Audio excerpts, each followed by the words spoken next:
Hi, everybody. My name is Ed Herson, and I'm your host of the Broker Daily Show. So I'm welcoming you now from our brand new Brown Harris Stevens office here in Lincoln Center. And you can see behind me the bustling crossroads of Uptown here on Lincoln Center. So we will continue with our deep dives with my real estate experts on all sorts of topics with real estate. And you'd be surprised how many people are actually involved in a real estate transaction even before the listing.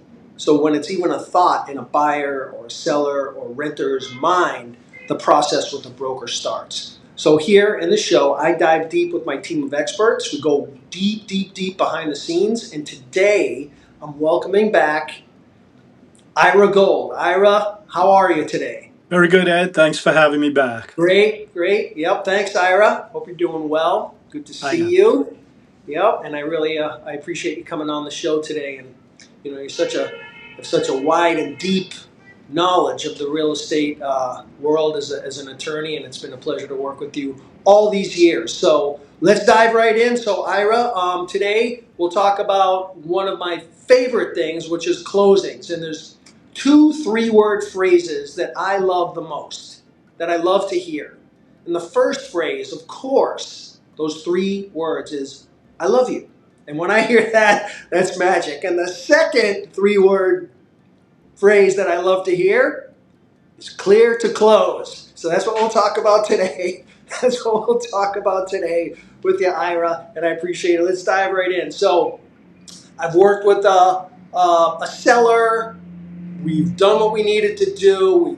We've got the contract. We're board approved. Everybody's been working behind the scenes. I hear from the managing agent, we've got board approval. We've got board approval. I contact everyone. I contact you, the seller's attorney, and I say, hey, we're clear to close. And what happens then, Ira? What happens next once we get board approval? How do you get my seller to the closing table? That's an important point in the process when I get that call from you telling me that a buyer has board approval, because now we're in the final stages of the transaction and the goal is to get to the closing table and close. So I'm going to grab the file, take a look at the file, see what the buyer, whether the buyer's financing or not, because other magical words are that the buyer is clear to close, right? And then I'm going to also look at the lien search and I'm going to make sure everything's in order so that when the buyer tells me they are clear to close, we are all set. Great. Yep. So you start working on your end, working your magic, taking care of things. So, Ira, can you tell me the difference between a title search and a lien search? A lien search and a title search are very similar. One is used for co-ops because co-ops are not real property, they're not real estate per se. A title search is used for condos and single family homes, townhomes. But the goal of both of these searches are to make sure that the seller has free and clear title. In the case of a co-op, that there are no UCC ones listed on the lien search, and that if you're a buyer, you're assured that you're getting clean title. Okay, so Ira, what's a UCC one? When a buyer takes a loan at a closing, um, the lender will always file that document, the UCC one, which goes to the county clerk in the borough that the property is located, and it puts the world on notice that that lender, Wells Fargo, Chase, whoever it might be, has a lien against the property. So that when the seller goes to sell, that lien has to be paid off in order for the buyer to get that clear title. So UCC one puts the world on notice. And what is I've heard of a UCC three. What's a UCC three? The UCC 3 is the document that terminates the UCC one. So at the closing, when the loan is paid off, the representative of the lender is at the closing.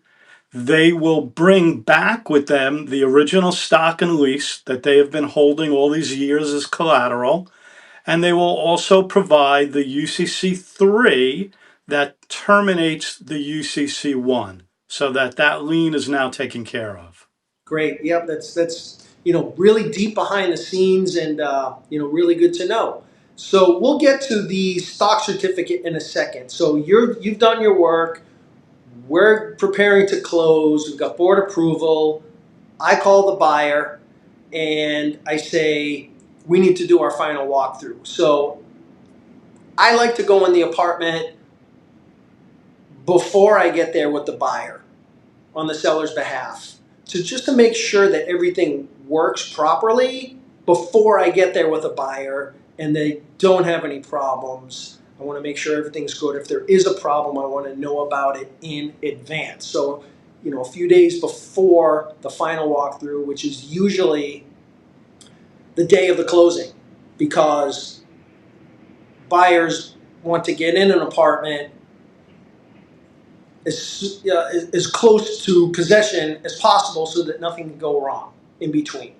So I'm there a couple of days before, and all of a sudden I see, oh, the dishwasher doesn't work, or the refrigerator doesn't work, or there's a leak in the ceiling. So if there's a problem with that, what I'll do is I'll call the seller, they're my client, and they'll call you and say, what do we do as a team? So what usually happens then? If do we remedy it? What if we can't remedy it? What happens then, Ira?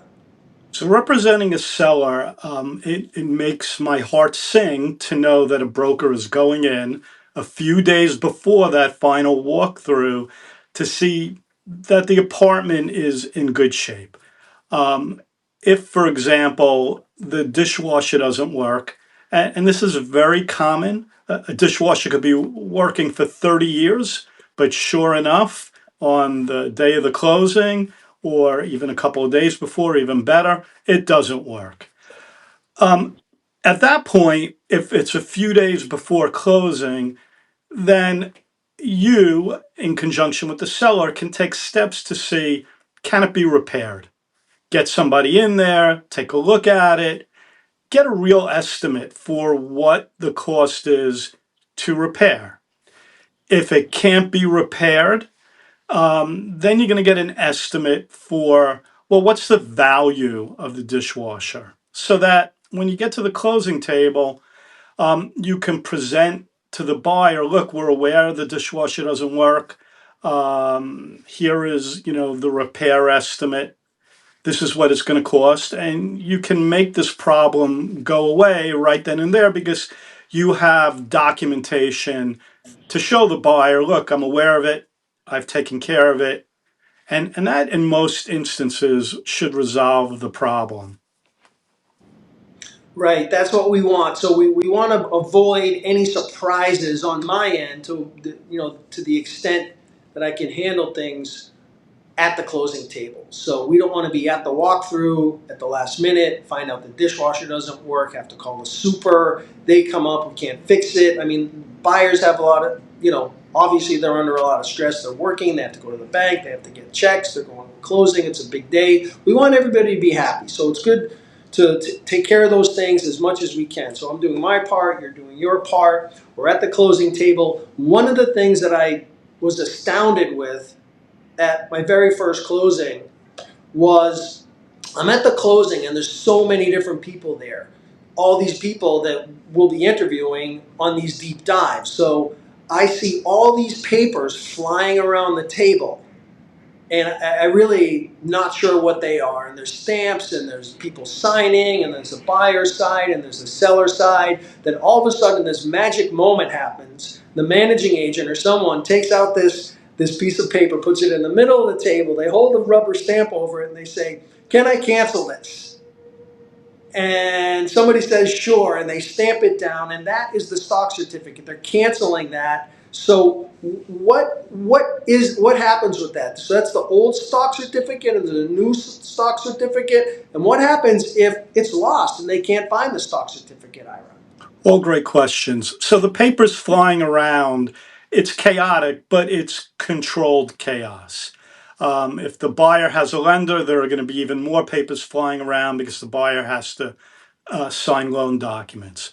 But there reaches a point where everything's been signed, the loan documents, the co-op documents, the transfer tax documents, and the seller's attorney has made sure that the checks that the buyer brought are the correct checks in the correct amount and everything is in order. And at that point, the transfer agent, which is usually the managing agent for the co op, will look to the seller's attorney and say, can I cancel? Because you don't want to have a canceled stock certificate before everything's in order. That's a big problem. That's, topic for another day. The seller's attorney, if everything is in order, will say yes, cancel. And that pretty much signifies the end of the closing. Now, you asked about a lost stock certificate. When I represent a seller, one of the first things that I ask a seller way back at the beginning of the process is, do you have a loan? If they have a loan, then I know the original stock and lease which they received at their closing is hopefully with their lender. If they did not have a loan, then they should have the original stock and lease. If that original stock and lease is lost, that's a little bit of a problem, more so if there's no bank. If there's a bank involved and the lender has lost the stock and lease, not uncommon, doesn't happen all the time, but it's not uncommon, then usually a management company will just have the lending institution fill out an affidavit that pretty much states we had it, we lost it, we haven't pledged it to somebody else, everything is fine. And that usually suffices. If there's no lender, that can be problematic depending on the management company. They may require a buyer to get a heightened type of lien search, uh, commonly called an Eagle 9. um, they will also have a lost stock and lease affidavit. In somewhat rare instances, they might even require a bond, and there's usually a fee imposed for all of this extra stuff. Certainly for the Eagle 9 lien search, that would be extra money. And even though it's a buyer that is usually responsible for paying for their own lien search, in the circumstances where a seller has lost the stock and lease and now has to do an Eagle 9, usually the seller has to pay for that as well. Depending on the price of your co op, that could be several $1,000s.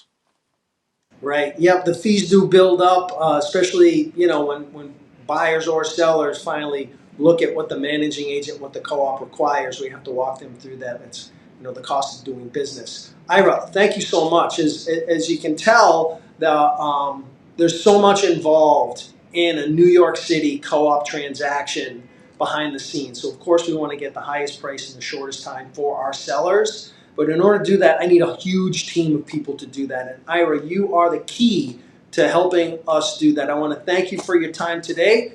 And signing off from Lincoln Square here at Brown Harris Stevens. And Ira, we'll see you next time. Have a And great day. thank you very much again. Pleasure to be here. Thank you, Ira. Take care.